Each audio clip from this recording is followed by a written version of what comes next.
नमस्कार, आप देख रहे हैं न्यूज़ वन इंडिया। मैं हूं आपके साथ ऋतु तिवारी पोखरियाल। कांग्रेस नेता राहुल गांधी मोदी सरनेम मानहानि मामले में 2 साल की सजा के खिलाफ सोमवार को सूरत कोर्ट में याचिका दाखिल कर सकते हैं।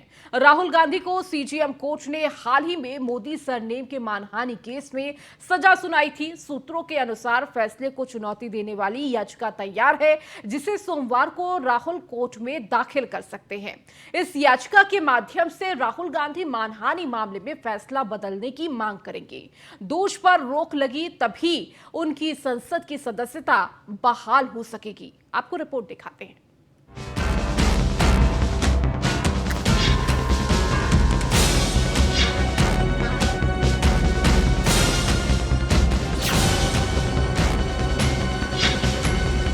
किसी पर कुछ बोलने से पहले 1000 मर्तबा सोचना चाहिए, वरना आप मुश्किल में पड़ सकते हैं। उदाहरण आपके सामने है। किसी ने सपने में भी नहीं सोचा होगा कि राहुल गांधी जैसे बड़े नेता को कोर्ट में पेश होना पड़ेगा और कोर्ट उनके बयान को लेकर दोषी करार दे देगा और 2 साल की सजा भी सुना देगा।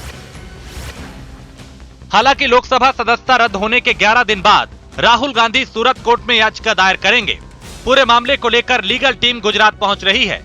अपील हाईकोर्ट से पहले सूरत सेशन कोर्ट में की जाएगी।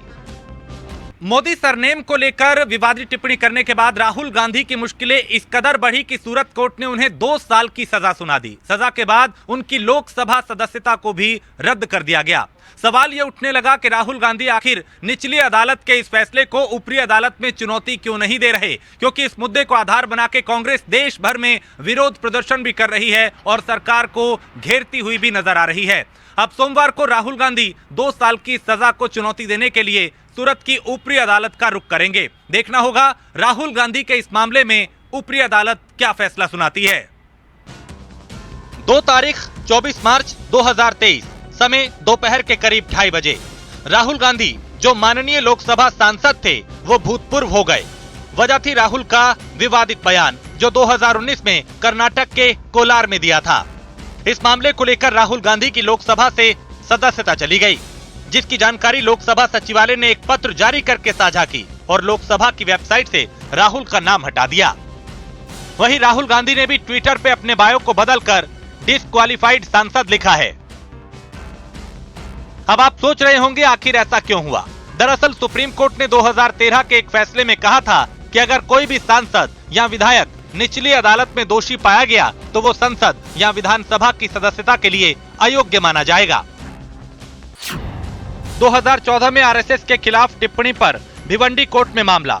व्यक्तिगत पेशी से छूट। राहुल ने महात्मा गांधी की हत्या में आरएसएस का हाथ बताया था।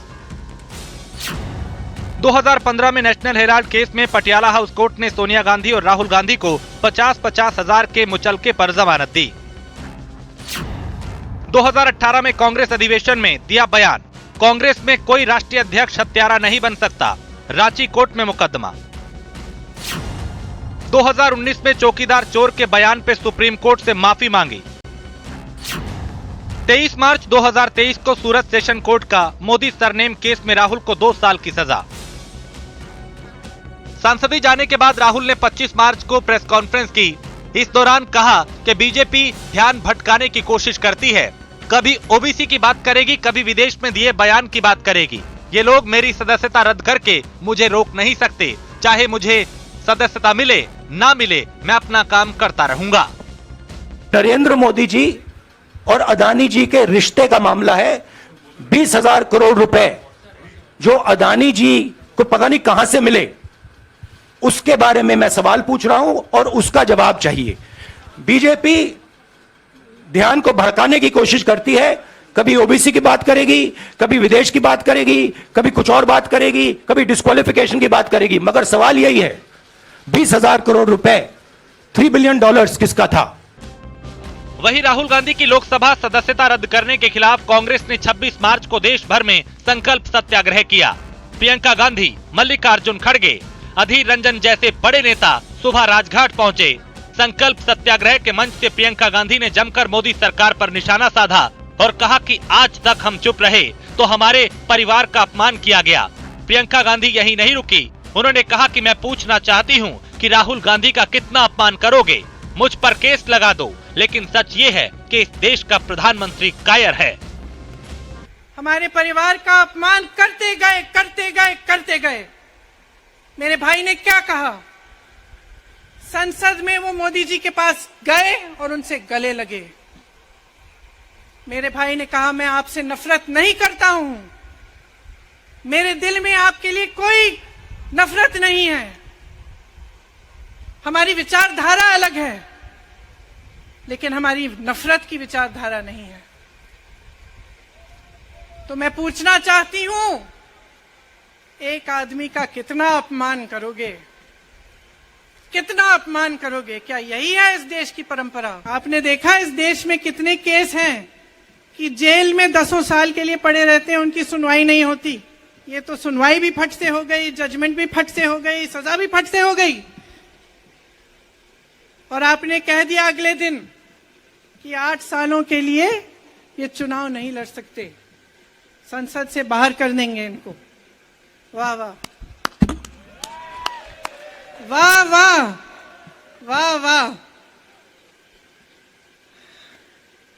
बहुत धैर्य है आप में। अरे कायर हैं, कायर है इस देश का प्रधानमंत्री। लगा दो केस मुझ पर,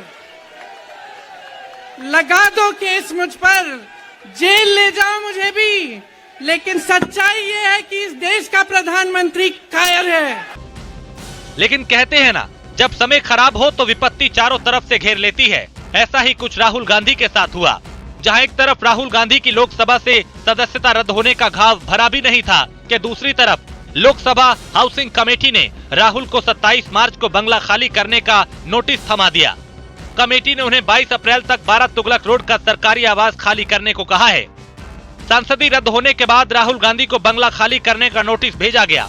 इस पर उन्होंने लोकसभा सचिवालय के डिप्टी सेक्रेटरी डॉक्टर मोहित रंजन को लिखित जवाब भेजा।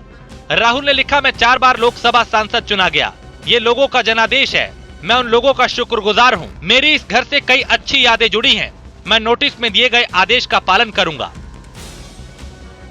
जहां बीजेपी लगातार राहुल गांधी से उनके दिए गए बयान को लेकर माफी मांगने का दबाव बना रही थी।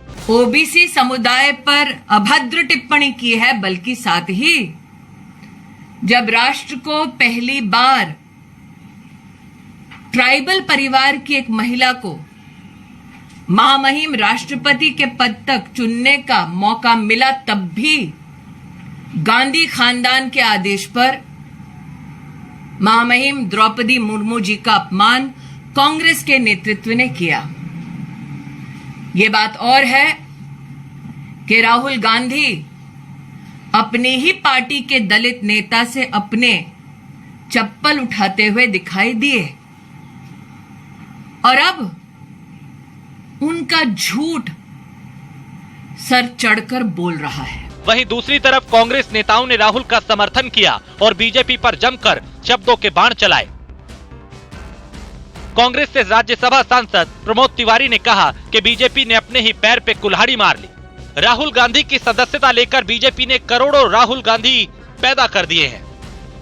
अब गलती कर गए, क्योंकि विनाश काले विपरीत बुद्धि, आपने राहुल गांधी की सदस्यता लेके करोड़ों राहुल गांधी पैदा कर दिए, जो सड़कों पे लड़ेंगे, जो सड़कों पे लड़ेंगे और आपसे तब तक लड़ेंगे।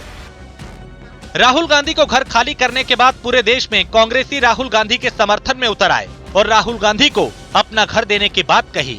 उनके समर्थन में अमेठी के कांग्रेसियों ने अलग ही मुहिम चलाई और घर घर पोस्टर चस्पा कर दिए, जिस पर लिखा था, ये घर राहुल गांधी का है। सूरत कोर्ट में राहुल गांधी को 2 साल सजा होने के बाद राहुल गांधी की लगातार मुश्किलें बढ़ती नजर आ रही हैं। हम आपको बता दें कि जिस तरह से 2 साल की कोर्ट ने राहुल गांधी को सजा सुनाई और वहीं लोकसभा से राहुल गांधी की सदस्यता भी खत्म कर दी गई, जिसके बाद राहुल गांधी को सरकारी बंगला खाली करने का अल्टीमेटम भी दिया गया। वहीं कांग्रेस कार्यकर्ताओं में लगातार उबाल आ गया और लगातार सड़कों पर कांग्रेस कार्यकर्ता उतर आए और लगातार सरकार के विरोध में प्रदर्शन करने लगे। वहीं अगर हम अमेठी की बात करते हैं तो आज अमेठी में कांग्रेस कार्यकर्ताओं ने अपने घरों में पोस्टर लगा करके साफ तौर पे ये लिखा है कि राहुल गांधी ये घर आपका है। तो कहीं ना कहीं साफ तौर पे देखा जा सकता है कि गांधी परिवार के प्रति अमेठी में कांग्रेस कार्यकर्ताओं का प्रेम उमड़ता नजर आ रहा है और अमेठी में गांधी परिवार की कांग्रेस कार्यकर्ताओं में लोकप्रियता बढ़ती नजर आ रही है। बीजेपी नेता और केंद्रीय मंत्री धर्मेंद्र प्रधान और अनुराग ठाकुर ने संयुक्त प्रेस कॉन्फ्रेंस करके राहुल पे निशाना साधा, पलटवार किया और कहा कि मानहानि केस में राहुल को सजा हुई है। उन्होंने सार्वजनिक सभा में प्रधानमंत्री को लेकर जाति सूचक शब्दों से अपमानित किया था। यहाँ प्रजातंत्र है, किसी को गाली गलौच और जातिवाचक शब्दों का प्रयोग करने का अधिकार नहीं। एक सार्वजनिक सभा में देश की आदरणीय प्रधानमंत्री जी को जातिवाचक शब्द लेके गाली देना, अपशब्द कहना, अशोचनीय व्यवहार करना, इसी आरोप पे जब कोई पिछड़े वर्ग की भाई की मन में इसके कारण प्रतिक्रिया हुई, उन्होंने अपने अधिकार को जाहिर करते हुए न्यायपालिका की दरवाजा खटखटाया। भारत की आईपीसी के तहत संरक्षण मांगा कि भारत आजाद हो चुका है, सामंतवादियों के हाथ में नहीं है, प्रजातंत्र है, इसमें किसी को भी गाली गुलज करने का अधिकार नहीं है, जातिवाचक शब्द लेके अपशब्द व्यवहार करने का अधिकार नहीं है। तो इसको भारतीय जनता पार्टी कठोर से कठोर शब्द में निंदा करती है। वहीं केंद्रीय मंत्री अनुराग ठाकुर ने राहुल गांधी पर तंज कसते हुए कहा कि राहुल कहते थे कि दुर्भाग्य से सांसद हूं, उनको उससे मुक्ति मिल गई। इसके साथ ही वायनाड के लोगों को भी राहुल गांधी से मुक्ति मिल गई। राहुल जी कहते थे दुर्भाग्य से सांसद हूं, unfortunately I am an MP. So उनको जो एक दुर्भाग्य लगता था आज उससे भी मुक्ति मिल गई है। उनके साथ साथ वायनाड के लोगों को भी इससे छुटकारा मिल पाया। इतने लंबे समय से जो लोकसभा के सदस्य हों, न कभी अमेठी के लिए 5 वर्षों में एक सवाल पूछ पाए 2009 से 14 तक, और इतने वर्षों में मात्र 21 डिबेट्स में भाग लेना तो अपने आप में दिखाता है कि वर्ष उतने हो गए लेकिन उतनी डिबेट्स में पार्टिसिपेट नहीं किया। एक भी आज तक प्राइवेट मेंबर बिल तो लाने की बात दूर, लेकिन अपनी ही सरकार में 2013 में ऑर्डिनेंस को भरे चौराहे पर फाड़ देने का काम और नॉनसेंस बोलने का काम ये श्रीमान राहुल गांधी जी ने किया। अब ऐसे में देखना होगा कि राहुल गांधी को लेकर सूरत कोर्ट क्या फैसला सुनाता है। क्या राहुल गांधी की समस्या का कोई समाधान होगा? क्या राहुल गांधी को मिली सजा से राहत मिलेगी? इन सब सवालों का जवाब कोर्ट में सुनवाई के बाद ही मिल पाएगा। Bureau report, news 1 India. चलिए खबरों में आगे बढ़ेंगे। देश में कोरोना को लेकर पहली बार लॉकडाउन कब लगा, शायद ही किसी को याद हो। हम सब कोरोना भूल चुके हैं, यह भी सच है। आज हम कोरोना की बात इसलिए कर रहे हैं क्योंकि देश में कोरोना का खतरा एक बार फिर से मंडरा रहा है। कोरोना मरीजों की लगातार बढ़ती संख्या फिर उसी खतरे की तरफ इशारा कर रही है, जिस खतरनाक मंजर से हम अभी तक पूरी तरह से बाहर तक नहीं आ सके हैं। आपको रिपोर्ट दिखाते हैं।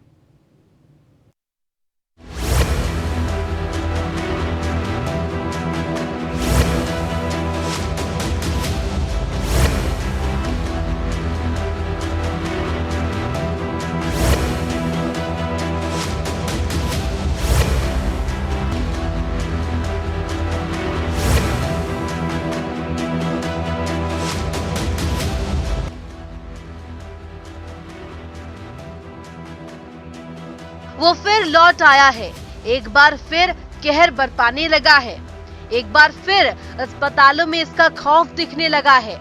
पिछले 24 घंटे में देश में कोरोना के 3,824 नए केस, देश का ये कोरोना मीटर भले ही आपको नॉर्मल लगे, लेकिन इससे पहले भी देश में कोरोना केस की शुरुआत ऐसे ही हुई थी। इसके बाद इस महामारी ने पूरे देश को अपने जाल में लपेटा और हजारों लोगों को अपने आगोश में लेकर मौत का तांडव दिखाया था।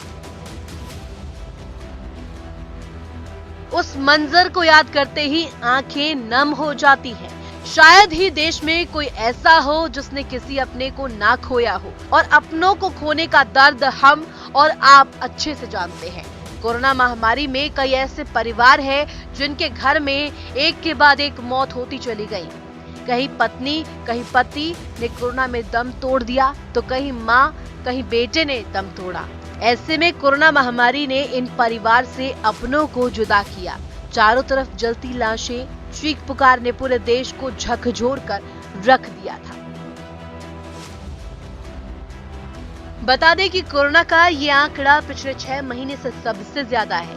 इसके साथ ही एक्टिव केसेस की संख्या भी बढ़कर 18,389 हो गई है। इस बीच वायरस से 5 लोगों की मौत भी हो गई है।